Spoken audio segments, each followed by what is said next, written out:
乌克兰解放了5个重要村庄。咱们都知道，现在的俄乌战场那是真叫一个静如处子，动如脱兔，然后卡住不动。大家都觉得这仗打成了一战重制版，双方都在烂泥地里比拼谁的耐心更好。但是就在12月25日这一天，乌克兰军方突然不声不响地甩出了一份战报，说他们在第聂伯罗彼得罗夫斯克州，注意这个地点，这可是乌克兰的大后方心脏地带边缘，一口气解放了5个村庄：奥列斯托皮尔、新谢利夫卡、索斯尼夫卡、霍罗舍还有沃罗内。这事儿要是光看地名，你可能觉得嗨，不就是几个村子吗？地图上都要拿放大镜找，至于这么大惊小怪吗？但如果不看地名，看过程，这事儿就变得极其离谱了。这不仅是一场胜利，简直就是人类步兵耐力的一次生理极限挑战赛，是那种如果你在军事学院的战术课上提出来，教官会觉得你脑子瓦特了的地狱难度剧本。今天咱们就来聊聊这支神奇的部队第225独立突击团，以及他们是如何在整整100天里把防守反击这个词玩出了新花样，硬生生把俄军从第聂伯罗彼得罗夫斯克的门槛上给踹了回去。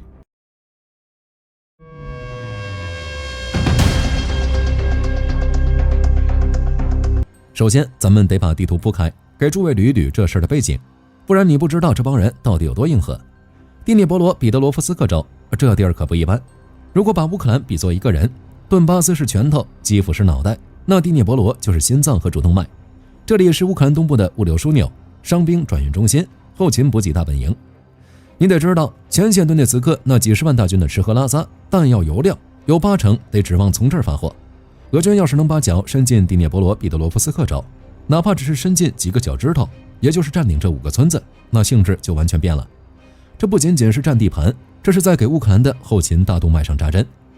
你想啊，这5个村子虽然看着不起眼，但他们就像是接近门缝里的那块木头，一旦俄军在这儿站稳了脚跟，把远程火炮往村头一架，那整个第聂伯罗东部的公路网都在人家的火力覆盖范围之内。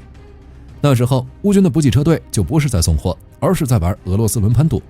而且这5个村子所在的地理位置极其刁钻，他们位于顿涅茨克州和第聂伯罗州的交界处，属于那种典型的分水岭地带。之前俄军趁乱摸了进来，意图很明显，就是要在这个战略缓冲带打进一颗钉子，把战线往西推，让乌军在这个方向上睡不着觉，时刻担心侧翼被捅一刀。但这地方的地形那是真的阴间，全是那种让人看了想哭的破碎丘陵和无数条蜿蜒的冲沟。在军事地图上，这种地形就是标准的绞肉机预设阵地，防守方往沟里一蹲，那就是天然碉堡；进攻方呢，只能在光秃秃的棱线上当活靶子。更要命的是，别忘了这是2025年的秋天，东欧平原著名的倪将军准时到岗。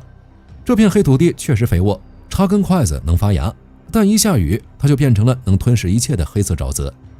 那种泥浆粘性之大，能把士兵的靴子硬生生从脚上拔下来，加上深秋那刺骨的湿冷风一吹，体感温度直接跌破0度。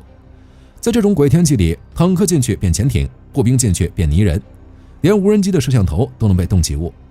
在这样的鬼地方，要想把已经蹲在坑里依托地形修好工事的俄军挖出来，难度系数基本上等同于在晃动的过山车上用筷子夹起一块涂满肥皂的千斤顶。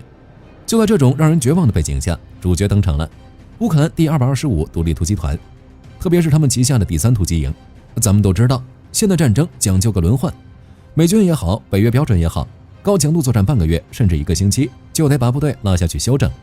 为什么？因为人是肉做的，不是终结者 T800。在炮火连天的前线蹲久了，精神会崩溃，反应会变慢，战斗力会呈直线下降。但是第225团这次干了一件什么事儿呢？战报里轻描淡写的写着，行动持续了100多天。这什么概念？这意味着从2025年的初秋，树叶还是绿的，一直打到深冬，这帮人就没挪过窝。而且最牛的操作在于，他们不是单纯的死守。通常我们在战史里看到的剧本是，要么部队死守阵地，打得只剩最后一人，可歌可泣；要么部队集结重兵，发起雷霆一击。但第225团拿的是剧本 C， 一边死守阵地，一边还能往前拱。据第225团自己描述，这是一个罕见案例。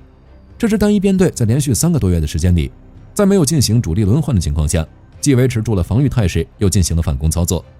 这在战术上叫什么？这叫既当盾牌又当长矛。想象一下，你个人打拳击，正常人是先护头防守，等对方累了再出拳。这帮哥们儿是左手一直举着护头，右手还能不停地往对方脸上招呼，而且一打就是3个月，连口水都没喝。这种打法对单兵素质的要求简直是变态级的。你不仅要忍受俄军的炮火覆盖，还要克服秋季泥泞带来的战壕足病、低温症，以及那种长期紧绷神经带来的心理极限。可以说，第25团的这100天打出了二战斯大林格勒那个味儿，但用的是2025年的高科技装备。那么这100天里到底发生了什么呢？咱们来脑补一下这100天的战场微操。第一阶段可以称为泥潭里的蹲坑大赛。2025年秋季雨水连绵，战壕里积水能没过脚踝。这时候，俄军依托村庄的废墟和防风林带，构筑了坚固的火力点。TOS-1A 喷火坦克时不时就来2发温压弹，那场面大家都懂，那是真的物理火化。第3突击营的兄弟们蹲在水坑里，还得时刻防备头顶上的 FPV 自杀式无人机。这时候的策略是防守反击。每当俄军试图扩大战果，乌军就利用精准的炮兵支援。这里得提一嘴第20军，这次行动的大腿肌辅助，把俄军的攻势按回去。紧接着进入第2阶段。随着时间推移，大家都以为战线要冻结了，毕竟大家都累了，都要过冬了。俄军估计也想，行了，对面也蹲了2个月了，估计早就是强弩之末，咱们该喝伏特加烤火了。就在这时候，第25团动手了，这就是乌军厉害的地方，反常规的韧性。在连续作战60天、80天之后，普通部队早就士气低落，只想回家了。但这支部队居然还有余力组织攻势，他们利用无人机侦察，那个摧毁 TOS-1A 的消息可能就是前奏，精准拔除俄军的火力点，然后步兵班组利用夜视仪，在冬夜的掩护下像幽灵一样摸进村庄。奥列斯托皮尔、新谢利夫卡这些村庄是一个个被砍下来的，不是那种大步兵冲锋，而是极其残酷、极其精细的逐屋争夺，每推进一步都要付出巨大的代价。到了12月25日，这5个村庄全部光复，这意味着第聂伯罗州的边界线上那个红色的突出部被抹平了，战线被推回了顿涅茨克境内。这对于俄军来说伤害性不大，但侮辱性极强。这就好比你都要在别人家客厅沙发上睡着了，结果被主人连人带被子扔到了外面走廊上。说到这里，我们得从军事哲学的角度来聊聊，为什么说这体现了乌军的恐怖。以前咱们说起强军，总是想当然地认为装备好、火力猛、人数多，比如美军的地毯式轰炸，或者当年苏军的钢铁洪流。但乌军第25团这次展示的是另一种维度的强大，组织韧性与战术灵活性。首先是打不垮的脊梁骨，连续100天不轮换还能进攻，这说明该部队的基层士官体系极度成熟。在军官可能都没法面面俱到的混乱战场上，是那些班长、排长在维系着士气。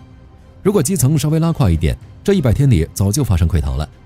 但这没有发生，反而打赢了。这说明乌军经过这几年的血战，已经练出了一批真正的老兵油子，这才是最宝贵的资产。其次是只有魔法才能打败魔法。面对俄军的数量优势和火力优势，乌军这仗打得很巧，他们不是硬碰硬，而是利用信息优势。第20军的支援肯定不是盲目的，大概率是整合了北约情报链、卫星数据和前线海量无人机画面，把俄军的补给线、炮兵阵地摸得一清二楚。你敢露头，我就炸你；你如果不动，我就偷你。这种非对称的消耗战是乌军现在的看家本领。最后是后勤的奇迹，虽然新闻里只夸了前线士兵，但咱们得给后勤记一大功。在泥泞和冰雪中维持一支高强度作战部队100天的弹药、食品、医疗后送。新闻里提到了一次装甲车救人，这本身就是后勤学的奇迹。这说明乌军的末梢物流并没有被俄军切断，反而运转得相当有效。有人会问，火力军不就是5个村子吗？至于吹这么响吗？至于，相当至于。这一仗的战略意义其实非常深远，这是信息的锚点。2025年年底，整个欧美世界对乌克兰战争都有一种疲劳感，大家都在问，还能打吗？还能赢吗？第225团用行动回答，能。哪怕我们在泥里泡了100天，我们还能把他们打回去。这对于争取2026年的军援，那简直就是最好的计划书。泽连斯基拿着这份战报去要钱要炮弹，腰杆子都能挺直3分。保卫了心脏，把俄军赶出第聂伯罗彼得罗夫斯克州，确保了乌克兰中部大后方的绝对安全。这让第聂伯罗的工厂、医院、兵站可以继续安心运转，不用担心哪天一觉醒来，俄军坦克开到楼下，打乱了俄军的部署。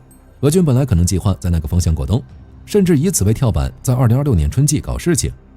现在好了，据点丢了，防线退了，一切计划都得推倒重来。新闻最后提了一句，所有参与此次行动的军人都已被提名角逐国家奖项，这是他们应得的。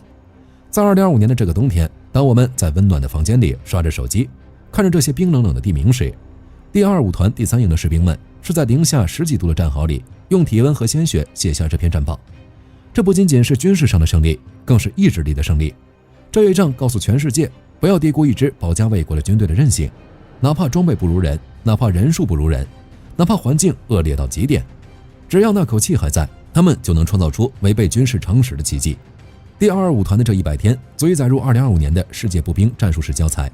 这帮乌克兰人确实是有点东西，甚至可以说这操作属于是硬核到家了。至于这5个村庄能不能守住，2026年的战局又会怎么变，我们下回分解。视频到这里就结束了，我是火力军。在这个充满不确定性的时代，让我们保持关注，保持愤怒，也保持思考。你的每一次点赞和转发都是对深度思考的支持。我们下期再见。好的，各位观众朋友们，我们频道一直在聊真实的军事资讯和武器装备，后台也经常有朋友问，有没有值得推荐的入门级模型？今天就和大家分享一款近期接触到的产品。首先，它的外形还原度做得相当不错，比例准确，武器上的一些关键细节和标识也都有体现，材质也说得过去，拿在手上有不错的分量感。其次，它具备一定的可动性，对于理解基础操作原理有一定帮助，让它不仅是个静态摆件。综合它的做工和可玩性来看，价格确实比较亲民。对于想入门模型收藏，或者单纯想在桌上贴一个摆件的朋友来说，是一个性价比很高的选择。商品链接已经给你们上了，感兴趣的朋友可以自行了解。